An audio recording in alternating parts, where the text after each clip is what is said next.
Super star Mahesh Babu ప్రస్తుతం Murugadoss direction లో ఓ cinema చేస్తున్న విషయం తెలిసిందే. ఈ సినిమాకి సెట్స్ మీద ఉండగానే మహేష్ 2 సినిమాలకు గ్రీన్ సిగ్నల్ ఇచ్చిన విషయం తెలిసిందే. మురుగదాస్ తో సినిమా కంప్లీట్ అవ్వగానే వెంటనే కొరటాల శివ మూవీని మహేష్ పట్టాలెక్కించనున్నారు. అందుకే కొరటాల ప్రీ ప్రొడక్షన్ పనులు కంప్లీట్ చేసే పనిలో ఉన్నాడు.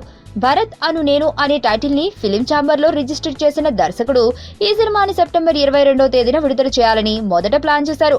జనవరి నుంచి సినిమా మొదలయ్యి ఉంటే అప్పుడే విడుదలయ్యేది, కానీ మహేష్ 23న సినిమా షూటింగ్ కొనసాగుతుంది. బహుశా మార్చి డేట్స్ కూడా మురుగదాస్ సినిమాకి మహేష్ కేటాయించనున్నారు.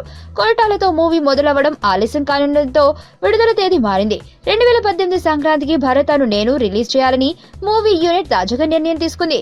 మహేష్ కొరటాల శివ కాంబోలో వచ్చిన శ్రీమంతుడు ఇండస్ట్రీ హిట్ అయింది. దీంతో ఈ కాంబోలో వస్తున్న రెండో సినిమా కావడంతో ఈ సినిమాపై భారీ అంచనాలున్నాయి.